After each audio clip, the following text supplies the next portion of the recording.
Russian-American lobbyist was also at that meeting. Joining me now, Ken Delaney, an NBC's intelligence and national security reporter.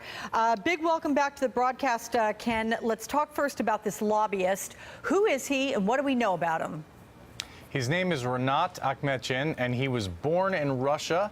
He did a stint in the Soviet military in a KGB unit that was hunting for spies, but he was an enlisted person. It's not really accurate to call him a former intelligence officer. He moved to the United States, got U.S. citizenship, became a rather well-heeled lobbyist in Washington. But he's not the kind of lobbyist who represents Little Sisters of the Poor or Amazon. He's really kind of representing often Russian oligarchs and Russian interests, not necessarily always in the interest of Vladimir Putin, sometimes on the other side. But he has been accused, for example, in federal court papers of orchestrating a hacking campaign in a corporate espionage case on behalf of a Russian billionaire. Now, he denies that, and the accusations were ultimately withdrawn. So he's a colorful character, operates in the shadows, and his presence at this meeting, which was only revealed yesterday by NBC News, is significant and probably will be viewed with some scrutiny by investigators. Okay, as you know, also in the room, we've been reporting that a lawyer, Natalia Velenskaya, who just days later ended up in the front row of a House Foreign Affairs Committee hearing, this as witnesses talked about U.S. sanctions against her country. What more can you tell us about her? Well, she has been working with Rinat on this lobbying campaign against what is called the Magnitsky Act, which is a set of sanctions against Russian human rights violators. And it goes back to a story about what happened to a particular person named Sergei Magnitsky. They argue that this story is false, and it's been a long-running battle that went into court in New York, and they have been working together on this, and that's actually what they say they came to Trump Tower to talk to the Trump team about.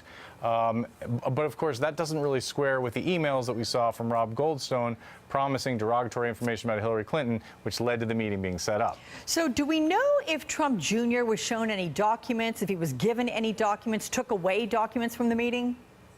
The lawyer has told NBC News that she brought with her a two-page summary of these allegations about the Magnitsky Act, and included in that was some information about contributions that she thought were questionable to the Democratic National Committee. She didn't say whether she left it there or just showed it to the Trump team, but by her account and by the Trump team's account, they didn't find it very interesting or significant. All right, Ken Delaney, thank you very much for the setup. I appreciate that. Thanks, Alex. On the heels of that, let's bring in Democratic Congressman Jim Himes of Connecticut. He is a member of the House Intel Committee. Always good to have you here, Congressman. You just heard what Ken was talking about, the documents that were brought to the meeting. What do you know about them and their significance? Well, we don't know a lot about them yet. We haven't seen them, at least on the congressional side. It's possible, of course, that the FBI investigation has gone in that direction, but we haven't seen them. But this points to a larger question of what else happened. Was there follow-up? Were connections made? Was information offered in the future?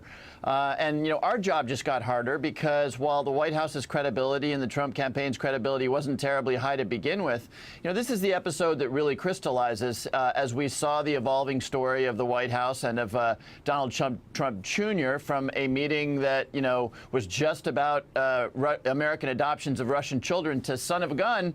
It turns out that the meeting was set up in order to get information that is derogatory on Clinton from people that were explicitly from the Russian government.